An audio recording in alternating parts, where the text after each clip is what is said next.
ಮಾತುಕತೆ ಮುರಿದು ಬಿತ್ತು. ಈಗ ಅಮೆರಿಕ ಮತ್ತೆ ದಾಳಿಗೆ ಮುಂದಾಗಿದೆ. ಸಕಲ ರೀತಿಯಲ್ಲೂ ಕೂಡ ಸಜ್ಜಾಗಿದ್ದೀವಿ ಅನ್ನುವಂಥ ಸಂದೇಶವನ್ನು ಟ್ರಂಪ್ ಈಗಾಗಲೇ ರವಾನಿಸಿದ್ದಾರೆ. ಹೊರಮುಜ್ಜನ್ನು ನೀವೇನು ಓಪನ್ ಮಾಡೋದು, ಹೊರಮುಜ್ಜನ್ನು ನಾವೇ ಆಕ್ರಮಿಸ್ಕೊಂಡ್ಬಿಡ್ತೀವಿ ಅಂತ ಈಗ ಒಂದು ಹೆಜ್ಜೆ ಮುಂದಕ್ಕೆ ಇಟ್ಟಿದೆ ಅಮೆರಿಕ. ಅಂದರೆ ಹರ್ಮುಜ್ ಜಲಸಂಧಿಯ ಕಬ್ಜಾಕ್ಕೇ ಅಮೆರಿಕ ಮುಂದಾಗಿರುವಂಥದ್ದು. ಇವತ್ತಿನಿಂದಲೇ ಹರ್ಮುಜ್ ಬ್ಲಾಕ್ ಪ್ರಕ್ರಿಯೆ ಆರಂಭ ಆಗಿದೆ. ಹರ್ಮುಜನ್ನು ಬ್ಲಾಕ್ ಮಾಡ್ತೀವಿ ಅಂತ ಟ್ರಂಪ್ ಈಗಾಗಲೇ ಘೋಷಣೆ ಮಾಡಿದ್ದಾರೆ.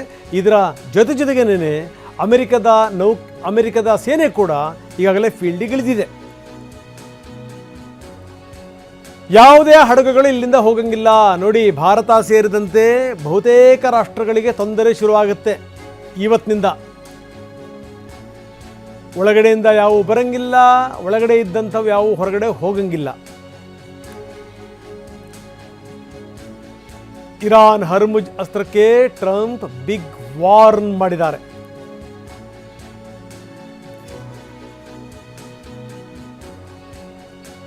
ಇವತ್ತಿನಿಂದ ಜಟಾಪಟಿ ಶುರು, ಇವತ್ತಿನಿಂದ ಆರಂಭ. ಯಾಕಂದರೆ ಯಾವಾಗ ಮಾತುಕತೆ ದೇವರೇ ಅಂತ ಇನ್ನೂ ಶುರುವಾಗ್ತಿರಲಿಲ್ಲ. ಓಂ ಪ್ರಥಮ ಶುರುವಾಗ್ತಿದ್ದಂಗೆ ಮಾತುಕತೆ ಮುರಿದು ಬಿತ್ತು. ಅದಾದಮೇಲೆ ಕೆಂಡ ಕಾರ್ತ ಅಮೆರಿಕದ ಉಪಾಧ್ಯಕ್ಷರು ಹೊರಟೋದ್ರು ಪಾಕಿಸ್ತಾನದಿಂದ. ಅದಾದಮೇಲೆ ಅಮೆರಿಕ ಮೊದಲೇ ಹೇಳಿತ್ತು, ನಾವೆಲ್ಲ ರೀತಿಯಲ್ಲೂ ಕೂಡ ಸಜ್ಜಾಗಿದ್ದೀವಿ, ಈಗಾಗಲೇ ಹಡಗುಗಳಿಗೆ ಏನೇನು ತುಂಬಬೇಕಾಗಿದೆಯೋ ಅದನ್ನೆಲ್ಲವನ್ನು ಕೂಡ ತುಂಬಿದ್ದೀವಿ, ನಿಮ್ಮ ಮೇಲೆ ಮಾರಣಾಂತಿಕ ದಾಳಿ ಮಾಡ್ತೀವಿ ಅನ್ನುವಂಥ ಮಾತು. ಈಗ ಹರ್ಮುಜ್ ಜಲಸಂಧಿ ಕಬ್ಜಾಕ್ಕೇನೆ ಅಮೆರಿಕ ಮುಂದಾಗಿದೆ. ಈಗ ಸೇನೆ ಸರ್ವ ರೀತಿಯಲ್ಲೂ ಕೂಡ ಸಜ್ಜಾಗಿದೆ. ಹಿಂದೆಯೇ ನಾವು ಹೇಳಿದ್ವಿ, ಈ ಯಾರಿಗೆ ಮನಸ್ಸಿಲ್ಲದೇ ಇರುವಂಥವ್ರು, ನಂಬಿಕೆ ಇಲ್ಲದಿರುವಂಥವ್ರ ಜೊತೆಗೆ ಸಂಧಾನದ ಮಾತುಕತೆ ಆಗುತ್ತಾ ಹೋಗುತ್ತಾ, ಇದು ಯಾವುದೇ ಕಾರಣಕ್ಕೂ ಸಕ್ಸಸ್ ಆಗಲಿಕ್ಕೆ ಸಾಧ್ಯ ಇಲ್ಲ ಅಂತ. ಈಗ ನೋಡಿ ಯಾವ ಮಟ್ಟಕ್ಕೆ ಬಂದಿದೆ. ಯಾರು ಸಂಧಾನಕ್ಕೆ ಬರ್ದಂಗಿರಲಿ, ನಾವೇನು ಮಾಡಬೇಕೋ ಅದನ್ನು ಮಾಡೇ ಮಾಡ್ತೀವಿ. ಇರಾನನ್ನು ನಾಮಾವಶೇಷ ಮಾಡ್ತೀವಿ. ಇದು ಟ್ರಂಪ್ ಎಚ್ಚರಿಕೆ. ಇರಾನ್ ಕೊಟ್ಟ ಮಾತನ್ನು ತಪ್ಪಿದೆ, ಅದಕ್ಕೆ ತಕ್ಕ ದಂಡವನ್ನು ಅದು ತೆರಲೇಬೇಕು. ಹೊರ್ಮುಜ್ ಓಪನ್ ಮಾಡೇ ಮಾಡ್ತೀವಿ ಅಂತ ಮಾತು ಕೊಟ್ಟಿದ್ದರು. ಆದರೆ ಮಾತುಕತೆ ಬಂದಾದ್ಮೇಲಿಂದ ಬೇರೆ ಆಟ ಶುರು ಮಾಡಿದರು. ಹೀಗಾಗಿ ಏನಂತಂದರೆ ನಮಗೆ ಇನ್ನೇನು ಬೇರೆ ಮಾರ್ಗ ಉಳಿದಿಲ್ಲ, ಇರಾನ್ ಮೇಲೆ ಭೀಕರ ದಾಳಿ ಆಗುತ್ತೆ ಅನ್ನುವಂಥ ಸುಳಿವನ್ನು ಕೊಟ್ಟಿದ್ದಾರೆ ಟ್ರಂಪ್. ಇನ್ನು ಬರೀ ಇಷ್ಟು ಮಾತ್ರ ಅಲ್ಲ, ಹರ್ಮುಜ್ ಮಾತ್ರ ಅಲ್ಲ, ಯಾವುದೇ ಕಾರಣಕ್ಕೂ ಇರಾನ್ ಅಣ್ವಸ್ತ್ರ ಹೊಂದಲಿಕ್ಕೆ ನಾವು ಬಿಡಲ್ಲ ಅಂತ ಕೂಡ ಟ್ರಂಪ್ ಹೇಳಿರೋದು. ಇರಾನ್ ವಿರುದ್ಧ ಮತ್ತೆ ಅಬ್ಬರಿಸಿದ್ದಾರೆ ಟ್ರಂಪ್. ಕರಾಳ ದಿನಗಳು ಶುರುವಾಗಿವೆ. ಇರಾನ್ ಕರಾಳ ಹೆಜ್ಜೆಯನ್ನು ಇಡ್ಲಿಕ್ಕೆ ಹೊರಟಿದೆ. 21 ಗಂಟೆ ಚರ್ಚೆ ನಡೆಸಿದರೂ ಕೂಡ ಸಂಧಾನ ಆಗಿಲ್ಲ ಅಂದರೆ ಏನು ಅರ್ಥ ಇದು? ನಾವು ಅಣ್ವಸ್ತ್ರ ಹೊಂದುತ್ತೀವಿ ಅಂತ ಮೊಂಡಾಟ ಆಡ್ತಾ ಇದ್ದಾರೆ. ಅಣ್ವಸ್ತ್ರ ಹೊಂದಲಿಕ್ಕೆ ನಾವು ಯಾವುದೇ ಕಾರಣಕ್ಕೂ ಬಿಡಲ್ಲ. ಇದು ಟ್ರಂಪ್ ಅವರ ಮಾತು. ಯಾವುದೇ ಕಾರಣಕ್ಕೂ ಅಣ್ವಸ್ತ್ರ ಹೊಂದಲಿಕ್ಕೆ ನಾವು ಬಿಡಲ್ಲ ಅಂತಾರೆ ಟ್ರಂಪ್. ಹರ್ಮುಜ್ ಓಪನ್ ಮಾಡಿಸ್ತೀವಿ, ಹರ್ಮುಜನ್ನು ಕಬ್ಜಾ ಮಾಡ್ತೀವಿ ಅಂತ ಒಂದು ಕಡೆಗೆ ಅಬ್ಬರಿಸಿ ಬೊಬ್ಬರಿತಾರೆ, ಇನ್ನೊಂದು ಕಡೆಗೆ ಹೇಳ್ತಾರೆ ನಾವೇನು ಹರ್ಮುಜ್ ಮೇಲೆ ಡಿಪೆಂಡ್ ಆಗಿರುವಂಥವ್ರಲ್ಲ, ಯಾಕಂದರೆ ನಮಗೇನು ತೈಲ ಕೊರತೆ ಇದೆ ಅಂತ ನಾವು ಹೇಳಲಿಕ್ಕೆ ಸಾಧ್ಯವೇ ಇಲ್ಲ. ಯಾಕಂದರೆ ಅಷ್ಟೊಂದಿದೆ, ನಮಗೆ ಬೇಕಾದಷ್ಟಿದೆ. ನಮ್ಮಲ್ಲಿ ಎಷ್ಟಿದೆ ನಮ್ಮಲ್ಲಿ ತೈಲ ಅಂದರೆ ರಷ್ಯಾ ಮತ್ತು ಸೌದಿ ಅರೇಬಿಯಾ, ಅದೆಲ್ಲದಕ್ಕಿಂತಲೂ ಕೂಡ ಹೆಚ್ಚಿನ ತೈಲ ಇದೆ. ತೈಲ ಟ್ಯಾಂಕರ್ಗಳು ಇಲ್ಲಿ ಬಂದು ತೈಲ ತುಂಬ್ಕೋತವೆ. ನಾವೇನು ನಿಮ್ಮ ಮೇಲೆ ಅವಲಂಬಿಸಿಲ್ಲ ಅಂತ ಕೂಡ ಟ್ರಂಪ್ ಹೇಳಿದ್ದಾರೆ. ಒಂದು ಕಡೆಗೆ ಅಮೆರಿಕ ಈ ರೀತಿ ಮಾತಾಡ್ತಾ ಇದೆ, ಇನ್ನೊಂದು ಕಡೆಗೆ ಇಸ್ರೇಲ್ ಸುಮ್ಮನೆ ನಿಲ್ಲವೇ ಇಲ್ಲ, ನಿರಂತರವಾಗಿ ಅದು ದಾಳಿ ಮಾಡ್ತಾನೇ ಇದೆ, ಲೆಬನಾನ್ ಮೇಲೆ ದಾಳಿ ಮಾಡ್ತಾನೇ ಇದೆ. ಈಗ ಮತ್ತೆ ನಾವು ಇರಾನ್ ಮೇಲೆ ದಾಳಿ ಮಾಡ್ತೀವಿ ಅನ್ನುವಂಥ ಸುಳಿವನ್ನು ಕೂಡ ಕೊಟ್ಟಿದ್ದಾರೆ ನೇತನ್ಯಾಹು. ದುಷ್ಟಶಕ್ತಿಗಳಿವರು, ಇವ್ರನ್ನ ನಿರ್ಮೂಲನೆ ಮಾಡದೇ ನಾವು ಸುಮ್ಮನಿರಲ್ಲ. ಇದು ನೇತನ್ಯಾಹು ಮಾತು. ಈಗ ನೋಡಿ ಎಂಥ ಸ್ಥಿತಿ ಇದೆ, ಅವರನ್ನೇ ಪರದಾಡ್ತಾ ಇದ್ದಾರೆ ರಕ್ಷಣೆ ಮಾಡ್ಕೊಳ್ಳೋಕ್ಕೆ ಅಂತಾರೆ ನೇತನ್ಯಾಹು.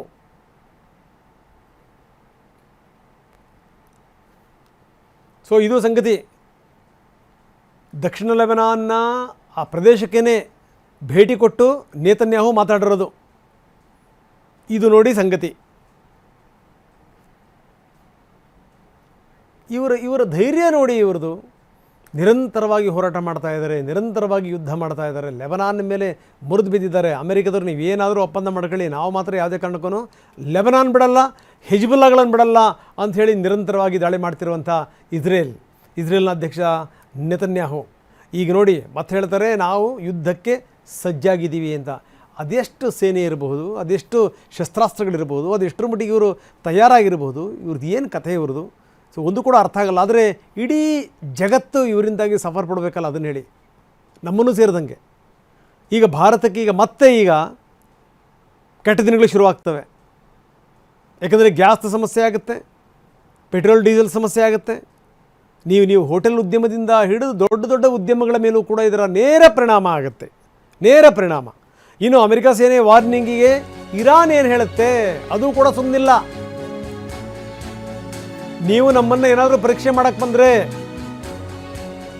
ನಮ್ಮನ್ನು ಏನಾದರೂ ದುರ್ಬಲರು ಅಂತ ನೀವು ಅಂದ್ಕೊಂಡಿದ್ರೆ ನಾವು ನಿಮ್ಮನ್ನು ಸುಮ್ಮನೆ ಬಿಡಲ್ಲ, ನಿಮಗೆ ನಾವು ಸರಿಯಾದ ಪಾಠ ಕಲಿಸ್ತೀವಿ. ಇರಾನ್ನ ಸ್ಪೀಕರ್ ಹೇಳಿದ್ದಾರೆ, ನಾವು ಯಾವುದೇ ಕಾರಣಕ್ಕೂ ಬಿಡಲ್ಲ, ಬರಲಿ ಅಮೆರಿಕ ಸೇನೆಯ ಹಡಗು, ಏನಾದರೂ ಅದು ಬಂದರೆ ಕದನ ವಿರಾಮ ಉಲ್ಲಂಘನೆ ಆಯಿತು ಅಂತ ಅರ್ಥ, ನಾವು ಕೂಡ ಸುಮ್ಮನೆ ಬಿಡಲ್ಲ, ನಿಮ್ಮನ್ನು ತಕ್ಕ ಪಾಠ ಕಲಿಸ್ತೀವಿ. ಇದು ಗಾಲಿಬಾಫ್, ಇರಾನ್ನ ಸ್ಪೀಕರ್. ಪಾಕಿಸ್ತಾನಕ್ಕೇನು ಮಾತುಕತೆಗೆ ಅಂತ ಹೋಗಿದ್ರಲ್ಲ, ಅದರ ನೇತೃತ್ವ ವಹಿಸಿದಂಥವರು ಇದೇ ಸ್ಪೀಕರ್ ಗಾಲಿಬಾಫ್. ನೇರವಾದಂಥ ವಾರ್ನಿಂಗನ್ನು ಕೊಟ್ಟಿದ್ದಾರೆ ಇವರು ಕೂಡ. ಇನ್ನು ಇದೆಲ್ಲದರ ಪರಿಣಾಮ ಏನು ಅಂತಂದರೆ, ಇಡೀ ಹೊರ್ಮುಜ್ ಪ್ರದೇಶದಾದ್ಯಂತ ಒಂದು ಲೆಕ್ಕದಲ್ಲಿ ಬಿಗುವಿನ ವಾತಾವರಣ ಇದೆ. ಇರಾನ್ ಕೂಡ ಸರ್ವ ರೀತಿಯಲ್ಲಿ ಸಜ್ಜಾಗ್ತಾ ಇದೆ, ಭದ್ರತೆಯನ್ನು ಜಾಸ್ತಿ ಮಾಡಿದೆ.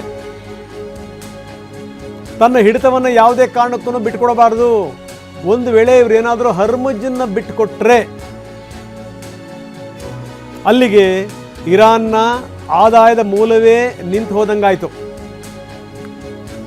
ಅವರಿನೆಂದೂ ಕೂಡ ದೇಶವನ್ನು ಕಟ್ಟಲಿಕ್ಕೆ ಸಾಧ್ಯ ಇಲ್ಲ. ಹೀಗಾಗಿ ಎಲ್ಲೆಲ್ಲಿ ಹರ್ಮುಜ್ನಲ್ಲಿ ಯಾವ್ಯಾವ ಹಡಗುಗಳಿವೆ ಅದರ ಮೇಲೆ ಕಣ್ಣಿಟ್ಟಿದೆ. ಡ್ರೋನನ್ನು ಹಾರಿಸ್ತಾನೆ ಇದೆ ನಿರಂತರವಾಗಿ. ಏನಾದರೂ ತನ್ನ ಅನುಮತಿ ಇಲ್ಲದೇ ಏನಾದರೂ ಯಾರಾದರೂ ಪ್ರಯಾಣ ಮಾಡಿದ್ರೆ ಉಡಾಯಿಸಿಬಿಡ್ತೀವಿ ಅಂತ ಕೂಡ ಹೇಳಿದೆ.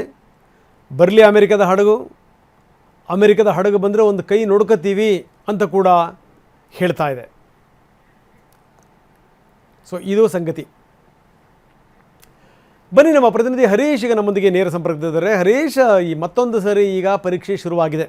ಹೆಂಗೋ ಎಲ್ಲವೂ ಕೂಡ ಸರಿಯಾದ ಒಂದು ತಹಬಂದಿಗೆ ಬಂತಪ್ಪ ಅಂತ ಇಡೀ ಜಗತ್ತು ನಿಟ್ಟುಸಿರು ಬಿಡುವಂಥ ಸಂದರ್ಭದಲ್ಲೇ ಮತ್ತೆ ನೋಡಿ ಮಾತುಕತೆ ಮುರಿದ್ಬಿತ್ತು. ಹರೀಶ್, ನಿಮಗೆ ಜ್ಞಾಪಕ ಇದೆ, 2 ದಿನದ ಹಿಂದೆ ನಾವು ಮಾತಾಡಿದ್ವಿ, ಇವರ ಮಾತುಕತೆ ಎಂದೂ ಕೂಡ ಫಲಪ್ರದ ಆಗಲಿಕ್ಕೆ ಸಾಧ್ಯವೇ ಇಲ್ಲ.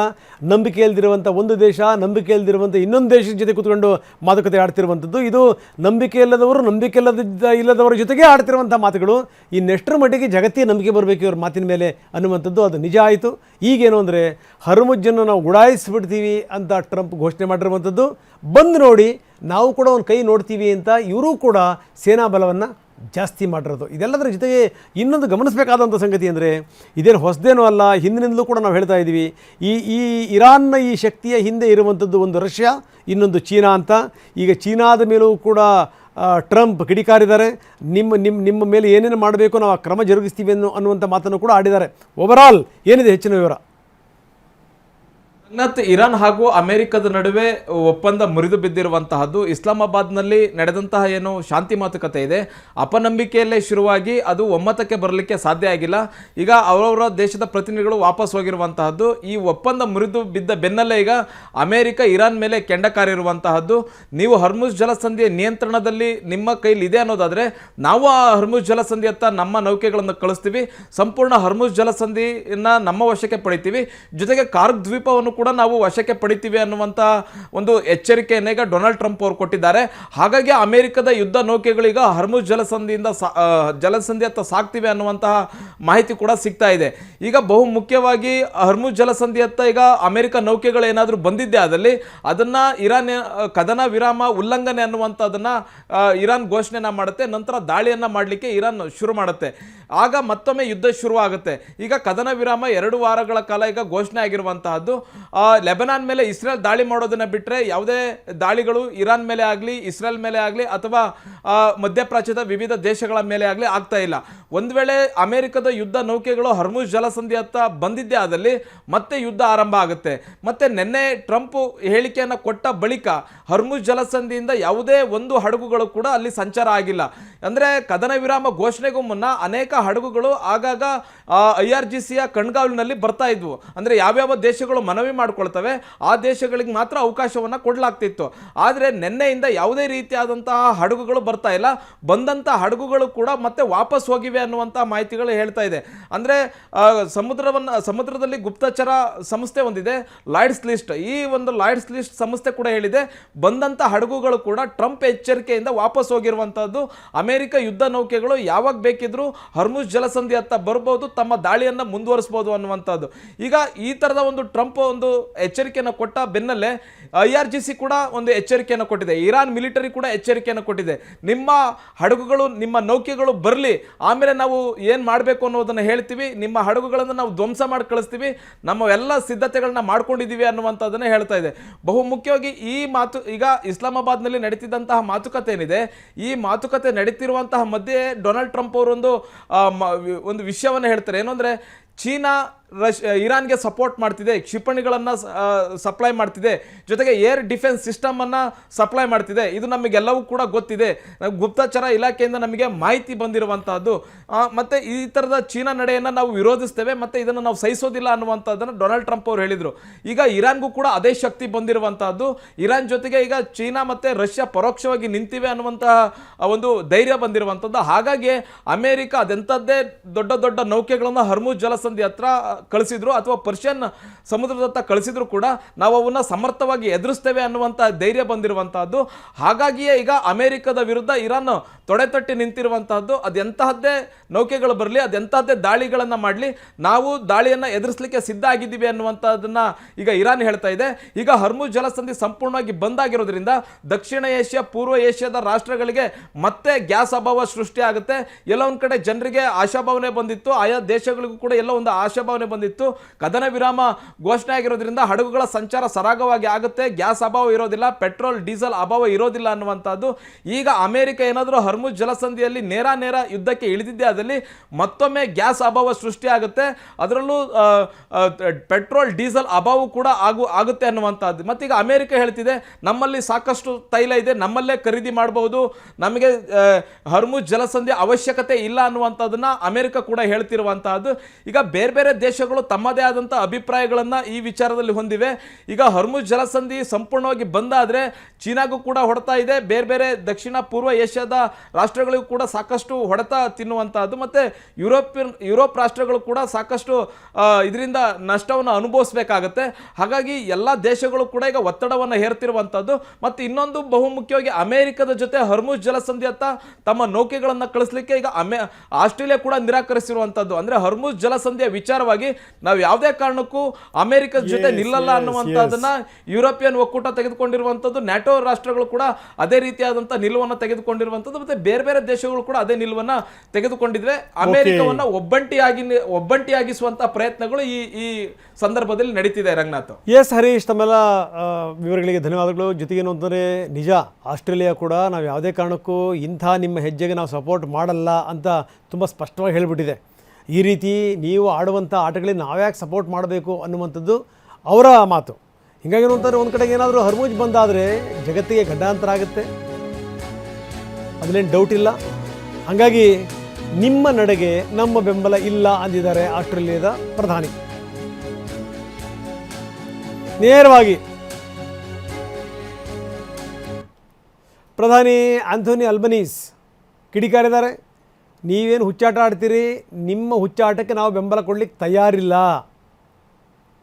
ದಿಗ್ಬಂಧನ ಹಾಕೋದ್ರಿಂದ ಯಾವ ಪ್ರಯೋಜನವೂ ಕೂಡ ಇಲ್ಲ. ಟೋಲ್ ಕಟ್ಟುವಂಥ ಹಡಗುಗಳನ್ನು ನೀವು ತಡೆಯೋದ್ರಿಂದ ನಿಮಗಾಗೋ ಪ್ರಯೋಜನ ಏನು? ಏನಾದರೂ ಸಾಧ್ಯವಾದರೆ ಸಂಧಾನದ ಮುಖಾಂತರನೇ ಸಮಸ್ಯೆಯನ್ನು ಸರಿ ಮಾಡ್ಕೊಳ್ಳಿ ಅಂತ ಸಲಹೆ ಕೊಟ್ಟಿದ್ದಾರೆ ಆಸ್ಟ್ರೇಲಿಯಾದ ಪ್ರಧಾನಿ. ನೋಡಿ, ಏನಾದರೂ ಹೊರ್ಮುಜ್ ಬಂದಾದರೆ ಜಗತ್ತಿಗೆ ಗಂಡಾಂತರ ನಿಶ್ಚಿತ. ಯಾಕಂದರೆ ಹೊರ್ಮುಜ್ಗಾಗಿ ಇರಾನ್ ಮತ್ತು ಅಮೆರಿಕ ಯುದ್ಧ ಮಾಡ್ತವೆ. ಭಾರತ ಇದರಿಂದ ತುಂಬ ಕಷ್ಟ ಅನುಭವಿಸುತ್ತೆ, ನೋ ಡೌಟ್. ಈಗಲೇ ಗ್ಯಾಸಿನ ಅಭಾವ ಸರಿಯಾಗಿಲ್ಲ. ಗ್ಯಾಸ್ ಜೊತೆಗೆ ಈಗ ಪೆಟ್ರೋಲು, ಡೀಸೆಲ್ಲು ಇದೆಲ್ಲದೂ ಕೂಡ ಶುರುವಾಗ್ಬಿಡುತ್ತೆ. ಯುದ್ಧ ಒಂದು ಸರಿ ಶುರುವಾಯಿತು ಅಂತಂದರೆ ಅದು ಯಾವಾಗ ಎಂಡಾಗಬೇಕು ದೇವ್ರಿಗೇ ಗೊತ್ತು. ನಾಳೆ ಈ ಯಾವ ಹಡಗುಗಳು ಕೂಡ ಅಲ್ಲಿಂದ ಮುಂದೆ ಹೆಜ್ಜೆ ಇಡೋಕ್ಕೆ ಆಗಲ್ಲ. ಆ ರೀತಿ ವಾತಾವರಣ ಸೃಷ್ಟಿ ಮಾಡಿಬಿಟ್ರೆ ಏನು ಮಾಡ್ತೀರಿ? ಈಗಾಗಲೇ ಎಲ್ಲೆಲ್ಲಿ ಸಮುದ್ರದ ಮೈನ್ಗಳಿವೆ ಹೇಳಲಿಕ್ಕಾಗ್ತಾ ಇಲ್ಲ. ಎಲ್ಲಿ ಅವು ಸ್ಫೋಟಗೊಳ್ತವೆ, ಎಲ್ಲಿ ಢಮ್ಮಂತವೆ ಗೊತ್ತಿಲ್ಲ. ಅಂಥ ಸ್ಥಿತಿ. ಮತ್ತಷ್ಟು ದಿನ ಹೊರ್ಮುಜ್ ಬಂದಾಗುವಂಥದ್ದು ಬಹುತೇಕ ಫಿಕ್ಸ್. ಹಂಗೇನಾದರೂ ಆಯಿತು ಅಂತಂದರೆ ಗತಿ ಏನು ನೋಡಿ. ಈಗಾಗಲೇ ಕಚ್ಚಾ ತೈಲ ಬೆಲೆ ಜಾಸ್ತಿಯಾಗಿದೆ. ಬ್ರೆಂಟ್ ಕಚ್ಚಾ ತೈಲ ಬೆಲೆ $102ಗೆ ಏರಿಕೆಯಾಗಿದೆ. ಪ್ರತಿ ಬ್ಯಾರಲ್ ಕಚ್ಚಾ ತೈಲದ ಬೆಲೆ $102.29. ಬರೀ ಒಂದು ಘೋಷಣೆ, ನಾವು ಯುದ್ಧ ಮಾಡ್ತೀವಿ ಅಂತ 7% ಜಾಸ್ತಿ ಮಾಡಿದೆ. ಮೊನ್ನೆ ನೋಡಿ, ದಾಖಲೆ ಪ್ರಮಾಣದಲ್ಲಿ ಮಾತುಕತೆ ನಡೀತಿರುವಂಥ ಸಂದರ್ಭದಲ್ಲಿ ಮಾತುಕತೆ ಆಗುತ್ತೆ ಅಂತ ಹೇಳಿದ ತಕ್ಷಣ ದಾಖಲೆಯ ಪ್ರಮಾಣದಲ್ಲಿ ಇಳಿದಿತ್ತಿದು. ಈಗ ಬರೀ ಯುದ್ಧ ಮಾಡ್ತೀವಿ, ಹೊರ್ಮುಜ್ಜನ್ನು ನಾವು ಮುಕ್ತಗೊಳಿಸ್ತೀವಿ ಅಂತ ಹೇಳಿದ್ದಷ್ಟೇ 7% ಜಂಪ್ ಆಯಿತು. ಏನಿದ್ರ ಅರ್ಥ?